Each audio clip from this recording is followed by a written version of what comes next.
दोस्तों, जो तिरंगा आज हमारे भारत देश में आन बान शान माना जाता है, क्या आप उस तिरंगे की हिस्ट्री को जानते हैं? क्या आपने कभी सोचा कि इस झंडे को देखकर हिंदुस्तान में रहने वाले इंसान गर्व महसूस करते हैं? आखिर वो झंडा कब बनाया गया और क्यों बनाया गया था?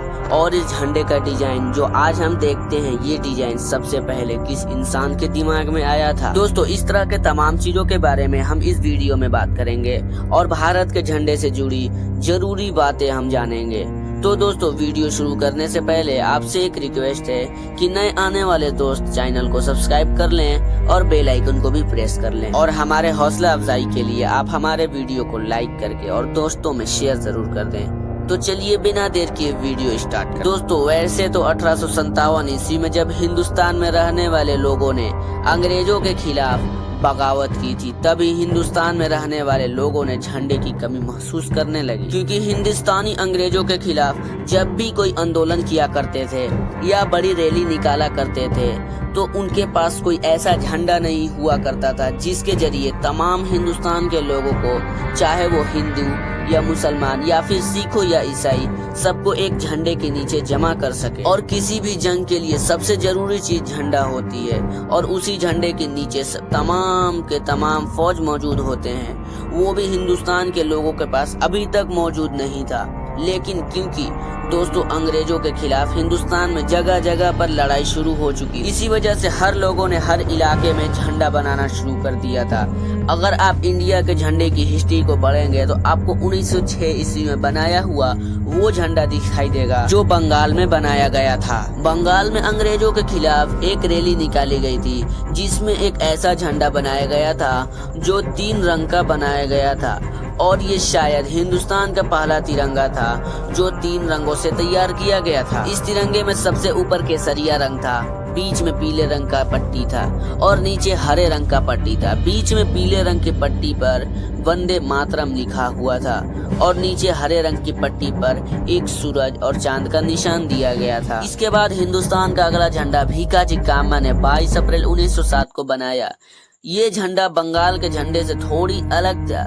इसमें सबसे ऊपर वाली पट्टी हरी थी और सबसे नीचे वाली पट्टी केसरिया नहीं बल्कि लाल रंग की थी, लेकिन बाकी ये झंडा बंगाल के झंडे की तरह सेम था। उसके बाद फादर ऑफ नेशन यानी गांधी जी को भी हिंदुस्तान के झंडे की टेंशन सताने लगी, और उनके दिमाग में यही बात चल रही थी कि हिंदुस्तान का एक ऐसा झंडा होना जरूरी है जिसके नीचे तमाम हिंदुस्तान के रहने वाले लोग जमा हो सके। गांधी जी ने पिनकली वेंकैया नमी एक शख्स को ये ऑर्डर दिया कि तुम एक ऐसा झंडा तैयार करो जिसमें हरा और लाल रंग दोनों हो और उन दोनों रंगों के ऊपर एक चरखा बना हुआ हो। गांधी जी के ऑर्डर पर पिनकली वेंकैया ने एक ऐसा झंडा तैयार किया जिसमें ऊपर हरा कलर था और नीचे रेड कलर था।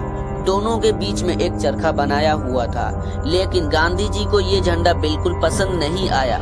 उसके बाद गांधी जी ने पिनकली वेंकैया को ये कहा कि इन रंगों के अलावा एक रंग और शामिल किया जाए, वो नया रंग होना चाहिए सफेद। गांधी जी के मशवरे पर वेंकैया ने तीसरा रंग भी शामिल कर दिया। दोस्तों, बड़ी जिद्दोजहद के बाद आखिरकार 1931 में इंडिया नेशनल कांग्रेस की तरफ से झंडे की परमिशन दे दी गई, जो 3 कलर वाला था, जिसमें सबसे ऊपर केसरिया कलर था, बीच में सफेद कलर था और सबसे नीचे हरा कलर था, और इस झंडे के बीच में एक चरखी बनाया हुआ था।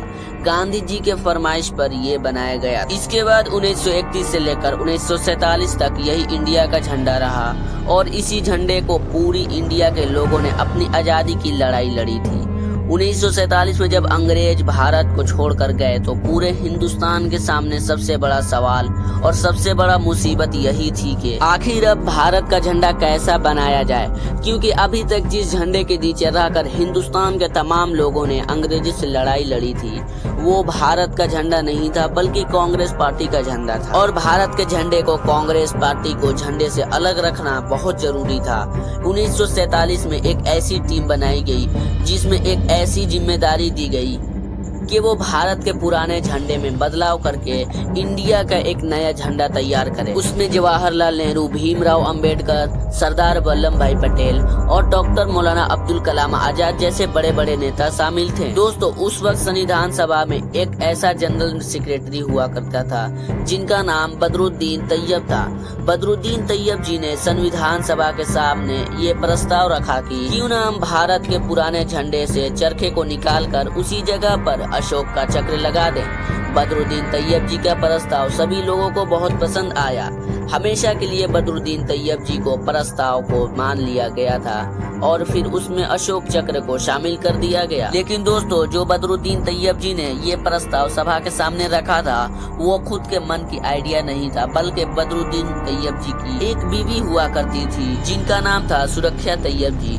उनके मन में ये आइडिया आया था कि बदरुद्दीन तैयब जी की वाइफ यानी सुरक्षा तैयब जी ने कागज पर तिरंगा का नक्शा बनाया था और उसमें चरखी की जगह अशोक चक्र का शामिल कर दिया गया था और कागज के टुकड़े पर बना हुआ इसी नक्शे को बदरुद्दीन तैयब जी ने संविधान सभा में पेश किया था, जिसे हर एक इंसान बड़ी खुशी से कर लिया था। और आज तक हमारे देश का झंडा बिल्कुल वैसे ही बना हुआ है और उसी डिजाइन के साथ लहरा रहा है। लेकिन दोस्तों, बड़े अफसोस की बात है, जिस सुरैया जी ने इस झंडे को डिजाइन किया था आज हम उन्हीं को भूल गए हैं। तो दोस्तों, वीडियो कैसी लगी? वीडियो पसंद आई हो तो वीडियो को लाइक करके चैनल को सब्सक्राइब कर दे और दोस्तों में शेयर करना ना भूलें। तो मिलते हैं अगले वीडियो में। जय हिंद।